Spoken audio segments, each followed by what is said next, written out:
Howdy. I'm going to try and riff on idleness and the Protestant work ethic. By the time I put this video out, you will all have experienced a period of idleness. There is no question about that, and you will have dealt with it each in your own way. I expect we're all starting to come out of it, and there's a lot of work to be done because spring is here and work gets hard. So, the juxtaposition of this is we need both in our lives, and we need them in balanced measure daily, not sudden spurts that are sometimes deferred for years.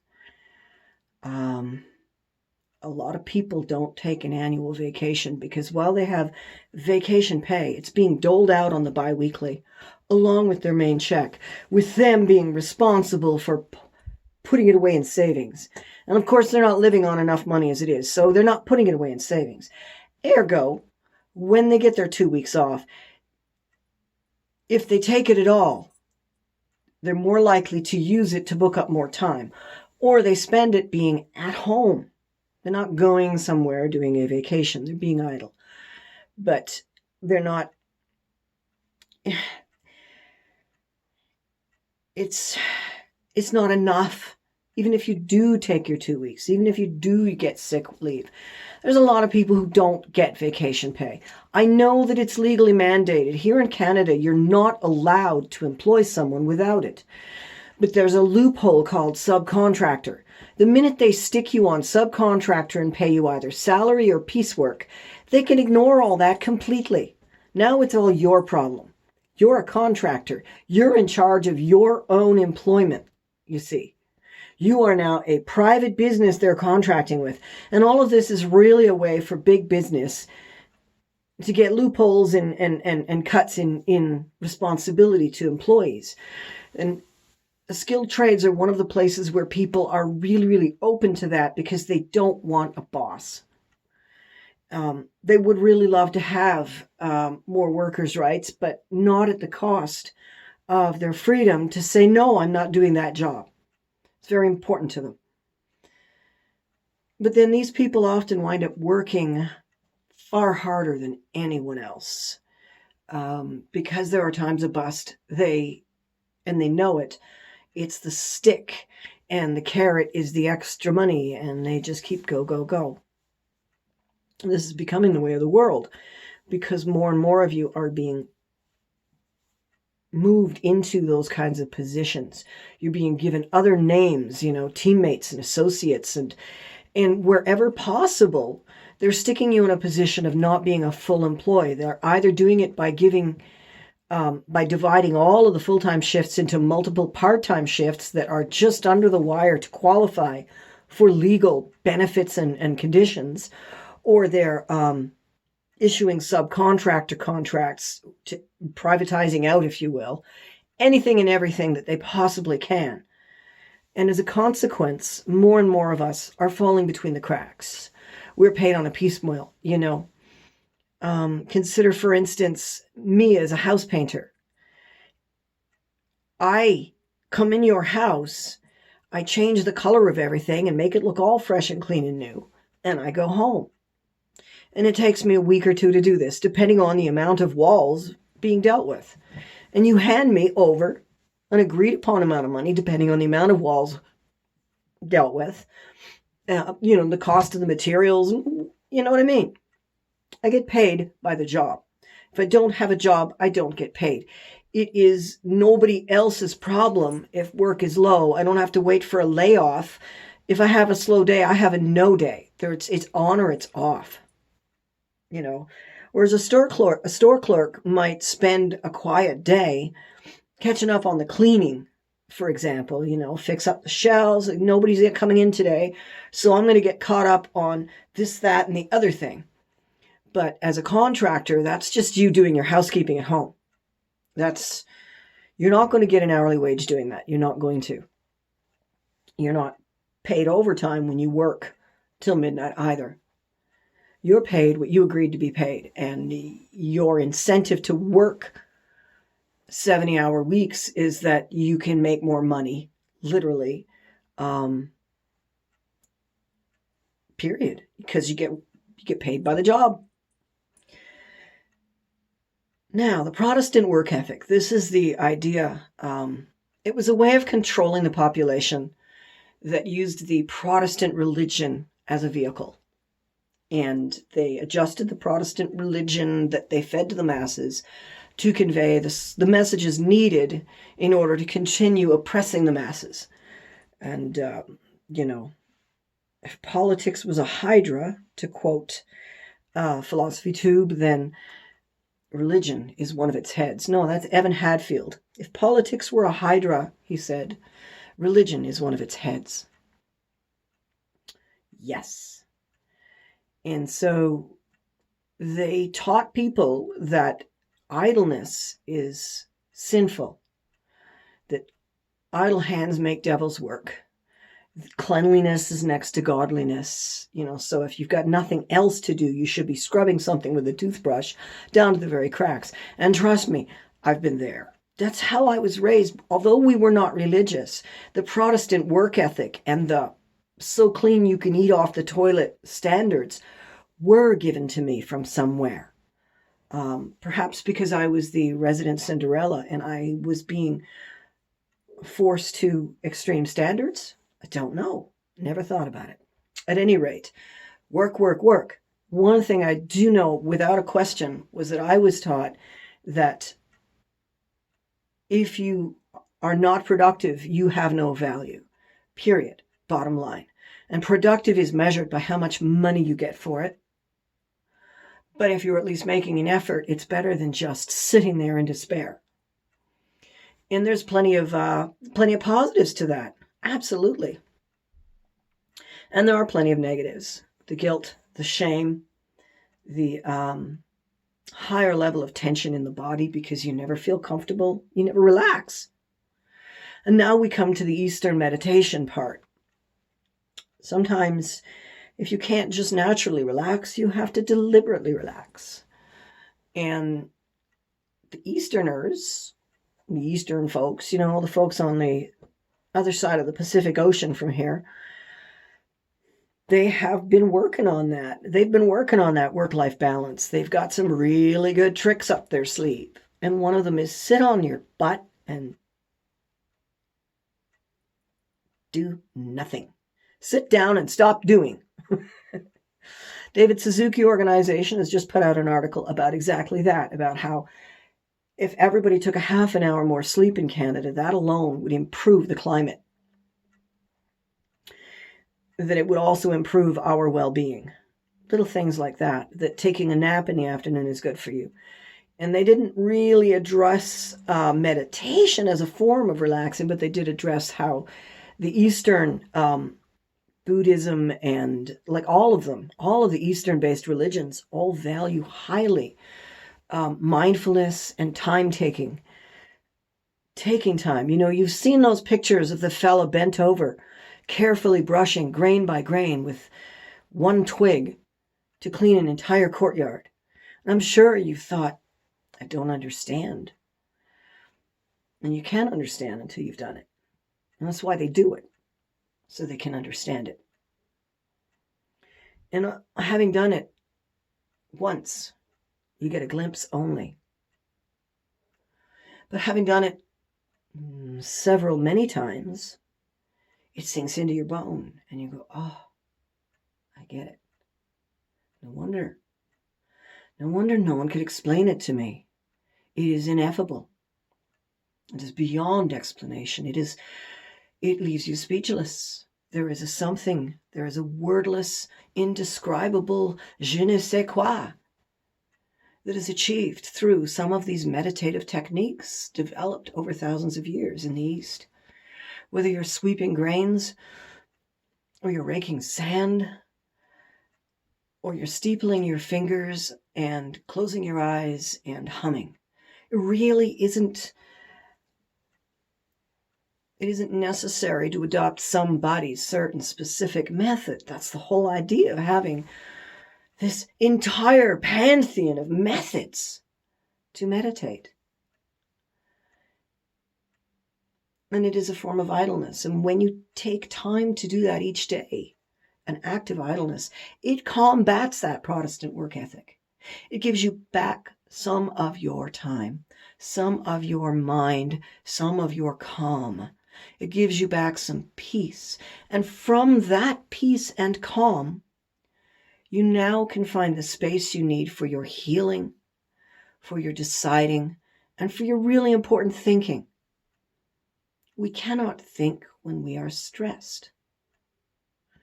When I was a child, they used to teach that to children in common media. They hadn't figured out yet that keeping people stressed was actually good for controlling a population.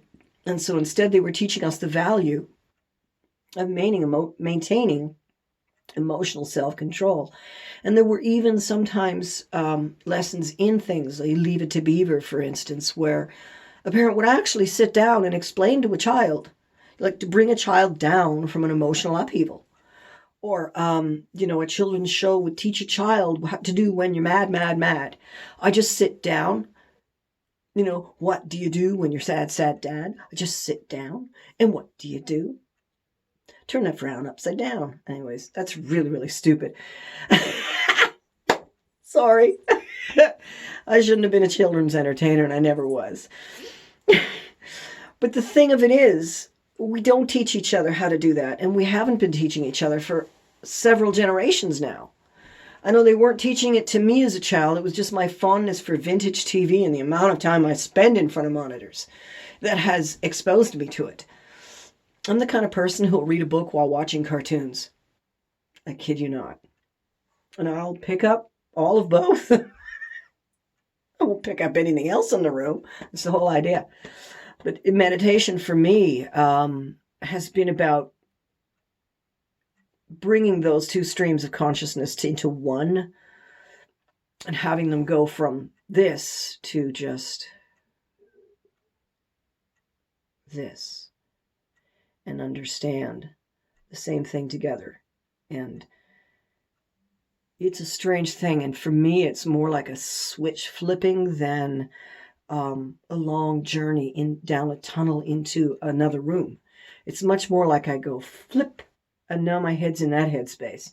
And it wasn't always that way, but I started at the age of 12. I started at the age of 12 with meditating, and I've meditated in pagan forms, and I've meditated in spiritualist methods, and I've tried First Nations ceremonies, and I have tried a variety of Eastern tradition methods. I've tried mystic stuff. I've tried Gardnerian stuff. I've just really had fun playing with it. And, from yoga to dance stretching, at the base, it's all about mindfulness and calming the brainwaves. You're changing your brainwaves. I don't know what the studies are. I don't know if it's like going into a dream state or not. I think I might have read something to that extent. You are switching to a different channel in your brain, like changing channels on a Wi-Fi or something, or even on on a radio. You're just kind of going like, tune it that way. And for me, somewhere along the way, I discovered that I knew what it felt like to be this way, and I knew what it felt like to be this way, and I could remember it so I could go there. And sometimes I could put myself instantly to sleep by remembering what it feels like to be dreaming. Unfortunately, that one's a tough one. I tend to be much too tense for that. And I really ought to learn to meditate myself to sleep. Which is to say, I am not only not perfect or skilled or advanced or master in any way, shape, or form. Jack of all trades, master of none. I have not got this stuff down. Just in case I look like I'm bragging. But I think there's a really valid point that our society has really, really made itself sick. Too much hurry and scurry. We are not ants, nor are we bees. We're not even beavers. We're monkeys. And monkeys monkey around. And we are extremely clever monkeys. And the more we monkey around, the more interesting things come up. The more we do. But in order to monkey around to monkey around effectively and to avoid unintended consequences, we educate our young monkeys. Well, technically we're apes. But, primate, right? I like the word monkey. Monkey seems cute. That's what I tell my dogs, oh, I'm just a clever monkey. They're canines and I'm a monkey. It just seems to me like my parrot would think of me as a monkey, as a type of monkey. And to him, apes and monkeys are all the same. It's just this primate. It's just a word for primate.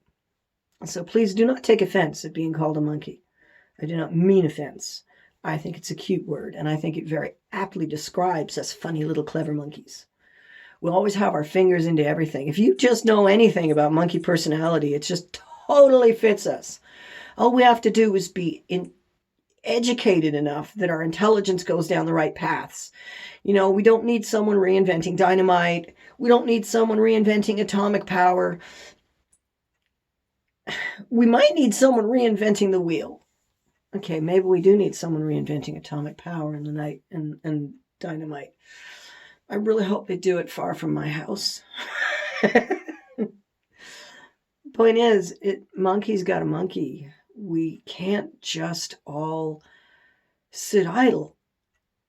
And we can't just all stick our noses to a grindstone and mindlessly plod along hoping for relief one day. How many of you are working like that? Everybody's working for the weekend. You get a little spot of time in which you frenetically catch up on the housework. Oh, I did this. I got sick every single time I tried to keep a full-time job. Every time, within 6 weeks, I caught a cold, flu, virus, allergy. I'll be darned if I knew what it was, but it would lay me flat. One time, actually, I managed to beat the cold, and you know what laid me flat? I started crying spontaneously over nothing, out of the blue all the time, and I couldn't stop. Well, I was in an office. Spontaneous crying is a fireable offense, but they don't fire you, they lay you off. Gee, awful sorry, you just don't seem happy here, so we think it's best for you if you just go. No, I wasn't happy. But you're not supposed to have to be happy. I was just trying to get my job done. I was just being stressed out too much. Oh, how many of you are in that? And the thing that was stressing me out wasn't even the job. The thing that was stressing me out was trying to be ready for work in the morning.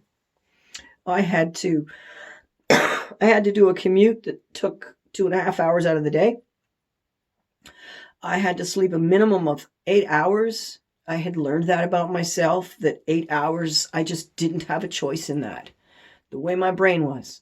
I had to be able to keep my hair clean and my body clean and feed myself and wear nice looking clothes. I mean, these were my Sunday going to church clothes because I was very, very poor and I only had a couple of nice outfits and they were hand-me-downs from my mother. And I had to maintain them and I had to keep them clean and I had to deal with any chance of stains. And the bloody things were summer dresses and it was winter. But I couldn't wear jeans, Women can't wear jeans to work in the office. No siree. And I just couldn't afford the wardrobe on that income. It was minimum wage with no benefits. A lot of people like that. It's not right. There's something wrong with our system. And right now, a whole lot of those people are the ones that are sitting back going, I hate my job. And there's going to be changes made. Good luck. Let's do it. Let's be brave. More time. It's your time. Stop selling it so short. Remember, money is imaginary stuff. It's not real. There is no longer a gold reserve that matches the dollars owned by any nation that you're dealing with. There might be a nation or two out there that still have money that's based on real wealth. But trust me, Wall Street will just pull the price of gold out from under them and fix it that way. There's no such thing anymore. Money is nonsense. Money is a lie. Money is only supposed to be a system of readily and easily trading our goods and services. It's not supposed to be this giant flippin' religion. Good luck.